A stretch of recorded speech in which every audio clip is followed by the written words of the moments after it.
Welcome to Cooking Time with me, John, the Motorsports Enthusiast. We're talking about cars, specifically the Saudi Arabian GP.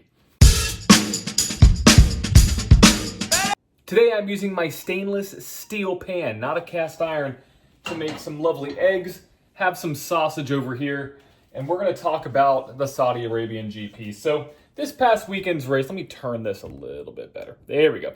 This past weekend's race was something that I wasn't entirely expecting, and I'll explain why. Looking at the starting grid, you saw something that we typically haven't seen. Only one McLaren up in the front, not two. So Lando Norris ran into the wall in qualifying. That made him start all the way back into P10. And so now the question is, and it's been buzzing on social media, which I think is a little bit premature, but is Lando Norris slipping a little bit? Is his concentration lacking? Is something going on with Lando Norris? And he said in an interview that, it's him that's lacking in speed, in confidence, and things along those lines that we don't really know what's going on in that driver's head. So Lando Norris starting 10th. You saw Oscar Piastri, Max Verstappen on the front row, and let's talk about this race and how it went. So going into turn one at Saudi Arabia is treacherous. It's dangerous because it's so tight. It's a very tricky corner, to say the least. And we saw where Max Verstappen got shoved off by Oscar Piastri. So talking about my first point, is Max crying or does he have a point? Let me throw these eggshells away.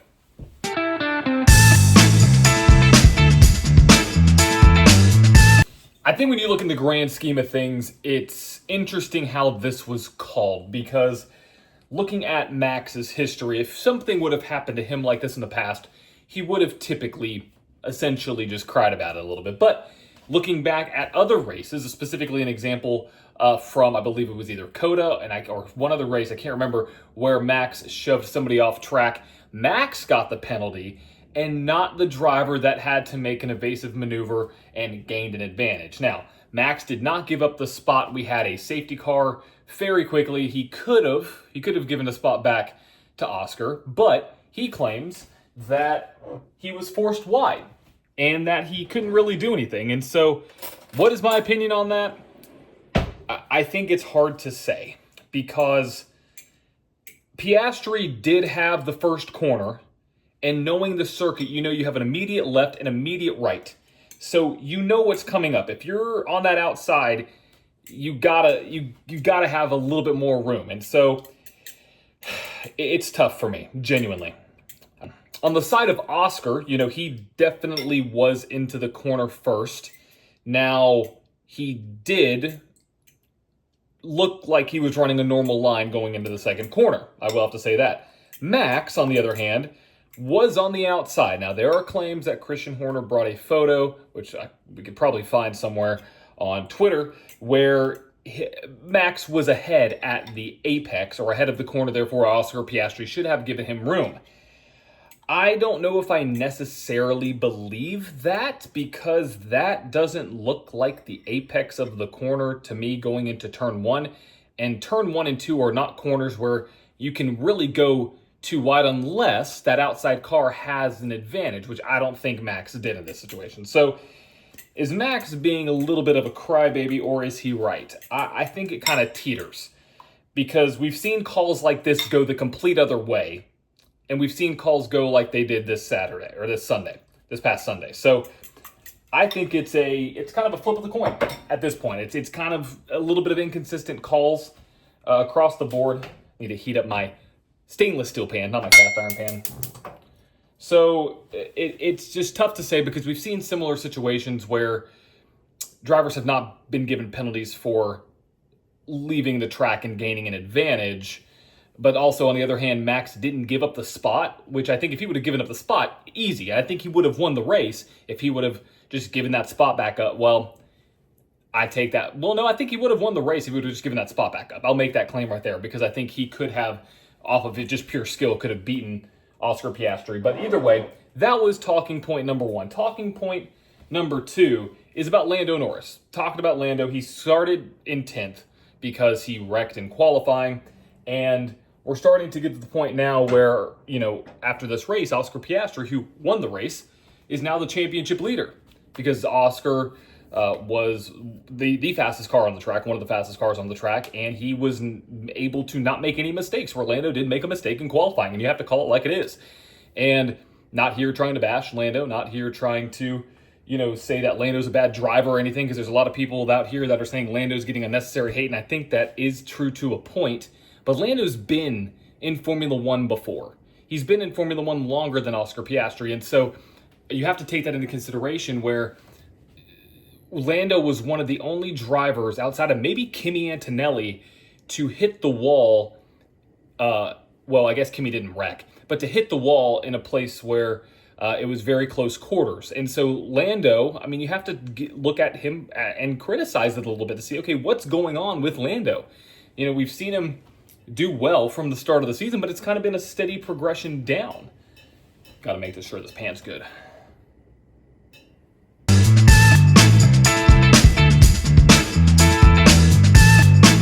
But either way, Lando Norris started in 10th and didn't have a great day at all. Did not have a great day.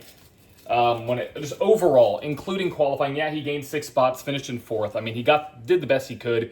Obviously, one of the fastest cars on track. But there is something going on here where I think that you got to give Lando a little bit of slack. He did have a position gain day. He did make up a lot of points. But with Lando here, you know, I think that Oscar in the current moment is the better driver. And there are a lot of people saying that Oscar has a car that's more suited towards him. I don't really know if that's essentially the case. I really don't know if that's the case, because we've seen both of them perform well in this car. So at this point, looking at Lando Norris, looking at where he is in the grand scheme of things, I think you have to, my pants popping. You have to think of, you know, what is going on in that driver's head to make him perform like this. But he did make that mistake in qualifying that set him back.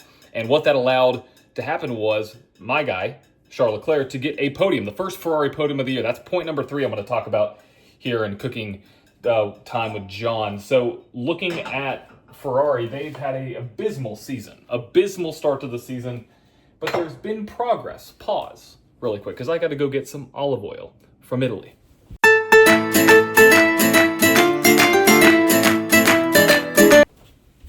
Just got back from Italy with my lovely olive oil. So I hit my head on the fridge, that hurt. So looking at this race for Ferrari, it was one that some people may want to forget. Also, this is going to be very hot. Hold on a second. Pause for a brief moment. Brace yourself for impact. Fantastic. So looking at this race from Ferrari's perspective, for at least Leclerc, phenomenal race. So let's walk through this a little bit. So he went on an alternate strategy early on in this event that allowed him to finish up near, essentially, to finish in the podium. And so what he did was he went long on the medium tires in the middle stint, or in the first stint of the race, and went longer than really I was anticipating him doing, so he could have a shorter back into the stint and leverage the harder tires, which eventually worked. And so he led the race for a period of time and had a great day. And so the question is, what needs to be done for Ferrari to get back up to the front? Well, he said that it needs to come with some upgrades. The car just isn't there. I 100% believe that, because Lewis Hamilton, after qualifying, was looking pretty disappointed at the practice boards after he realized that Ferrari just simply does not have pace. And so I think Lewis Hamilton and Charles Leclerc are two of the fastest drivers in the field, just off of pure skill. And that car is just not quite there yet. So the question is, what upgrades are going to come? They had some upgrades coming into Saudi Arabia. I believe there's going to be some upgrades coming very shortly. The question is, how fast and how much are they going to make a difference in this battle? I think that right now, it's kind of anybody's game. I mean, you have Oscar Piastri, who I think is a little bit above the rest. But without that Max Verstappen incident and penalty, you could be looking at Max very well of winning this race.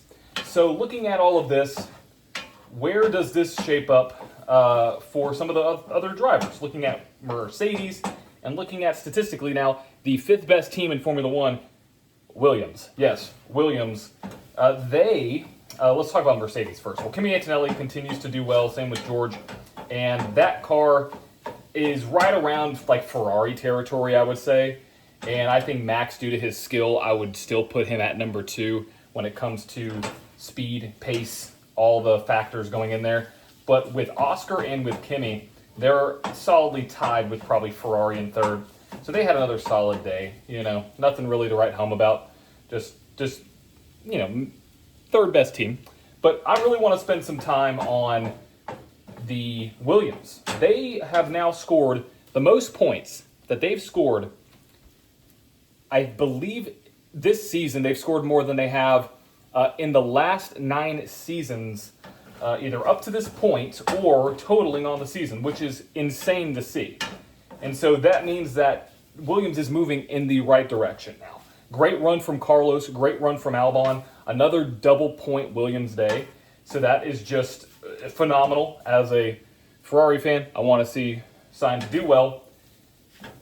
But looking at this really is starting to become a discussion of what's going to happen in 2026. Is Williams going to, kind of put their name in the hat for, another team to battle with the Mercedes and battle with the Ferrari? I mean, there's that discussion. But another discussion I want to talk about is with Isaac Hadjar. Isaac Hadjar had a fantastic day. I mean, one of the best days he has had, and just proves his skill. I think it's very exciting to see a rookie like that do well. Obviously, Kimi has been the standout this season. But Isaac Hadjar, watch out, folks. Isaac Hadjar has the pace. Has the pace for sure. Still got to make some sausage here on this lovely, well, actually dreary Monday morning when I'm filming this. The question is, what does the rest of the season look like? And is this something that we can see continuing? I think so. I think this season is going to be very, very close for all these teams. I think Max is still going to get upset when he's run off track and going to question his sanity when it comes to whether he should speak in a press conference or not, which a lot of people are upset about, by the way. A lot of people are upset with Max for the way that he acted. He did not celebrate with Oscar Piastri or Charles Leclerc on the podium. He just drank his champagne and called it a day. It was very short in the press conference. I mean, on one side, he's upset. I get it. On the other side, we know Max doesn't like press conferences. But right now, Oscar Piastri is the number 1 guy at McLaren, and I think he is the championship favorite. Sorry, Lando fans, I know it's going to upset you, but I think that Oscar Piastri is going to be the championship favorite. I think that Ferrari is picking up momentum. They have somewhat systematically, and not systematically, I think progressively gotten better over the season.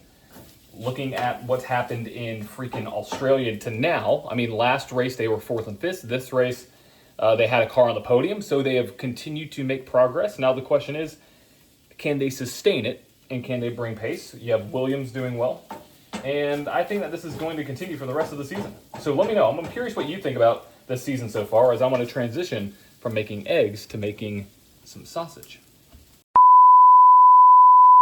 So looking ahead at Miami, what can I expect? So pending upgrades from other teams, I'm looking at another McLaren double podium, but I'm curious to see how Ferrari's going to do. And, we all know Max, Orlando got his first win in Miami last year, and that was an important win for him.